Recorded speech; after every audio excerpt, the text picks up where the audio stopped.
I can count on one or two fingers the number of voice actors I know who make an actual living voice acting.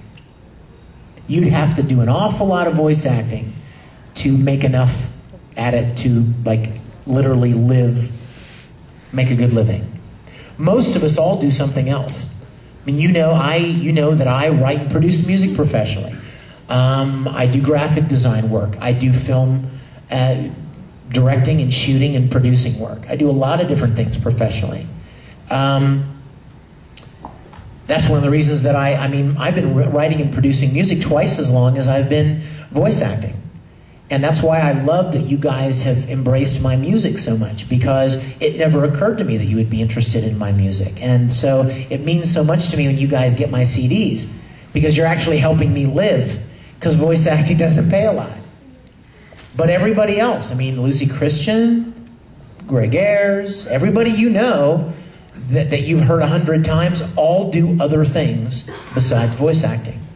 So the idea that you're going to pick up and move to Dallas or Houston or LA because you're going to be you're going to work for Funimation, that is, I am not trying to burst anybody's bubble, but you wouldn't want me to lie to you, would you? That is an unrealistic goal. It is highly unlikely. It happens occasionally, but very, very rarely. So I would encourage you, if you're really interested in this, you got to get all the acting experience you can. Get in school plays, get in church programs, get in community theater, develop your skills as an actor. All the voice actors I know, the good ones, are actors. They don't consider themselves voice actors. They're just actors. They act with their voice. And if they get cast in a stage play, they act with their entire body. But it's still acting, just a different set of tools. And then you have to be where the work is. Now, I'm not going to suggest that anybody move to Dallas to work at Funimation. However, if that is your goal, if that is your dream, and that is your intention, God bless you. That may be the thing for you. But just go with a realistic understanding that you're going to have to find work. You're going to have to find a job, at least a part-time job, maybe full-time, to pay your bills. And, and if you can get an opportunity to start auditioning, you might get cast. And if you're good, you get cast again and again and again. But you still need that part-time job, most likely. None of us make millions of dollars. I remember, can I tell you something else? This is a good panel. I hope you guys are enjoying this, because this is really heavy stuff. I mean, we can do funny stuff and joke, right? Yeah. But this is good stuff.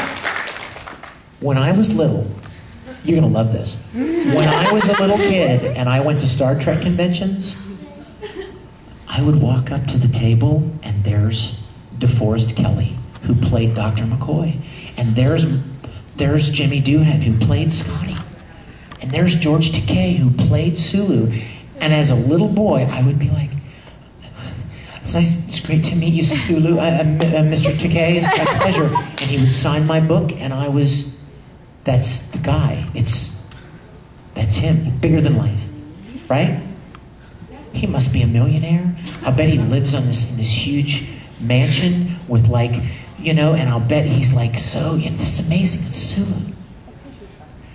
Today, in 2009, I know George on a first-name basis because we do conventions together. I go as an anime voice actor, and he's there as a sci-fi guest. And we've done so many now that, hello, and and we see each other and hi, good, and he knows my name, and hey George, how are you? A little hug, and we'll chat a little bit.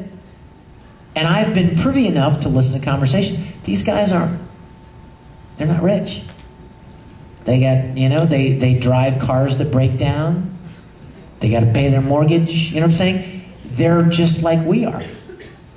And I remember as a little kid looking up and go, wow. I've heard fans talk about other voice actors about, oh, I bet they live in this amazing penthouse and this and that. I know these voice actors. And, some of them live in little broken down one-bedroom apartments, and they drive cars that break down every week, you know? That's the reality. And this is really a downer. I'm sorry. You know what? But you're all big kids, right? Yeah. So let me say this. Let me put a positive twist to it. None of us do what we do because we're going to get rich. None of us do what we do because we think we're going to be popular or famous. I never had a clue any of this would happen. I just wanted to do it because I thought it would be fun. And the door opened and I just stepped through it and did the best that I could.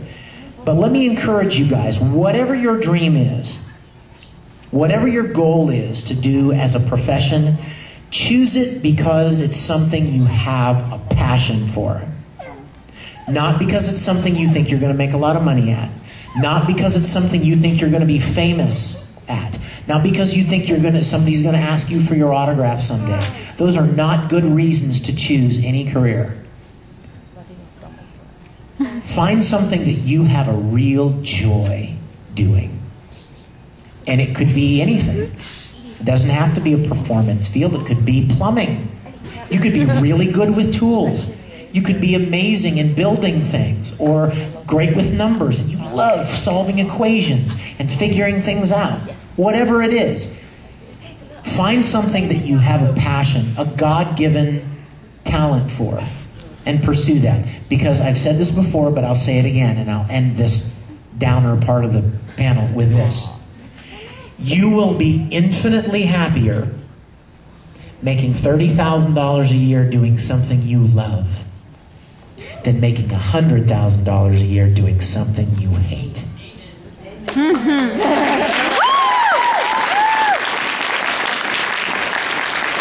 You cool? Yes. Okay. I had him give me this for a reason. I almost forgot. I have a present for you. Huh? I know, free stuff. Okay, well, let me tell you what it is before you get all excited. You're like, man, that present sucks. About a year and a half ago, I wanted to create something to give back to the fans. I wanted to make something to give back to you as a way of saying thank you for your love and your support for my work.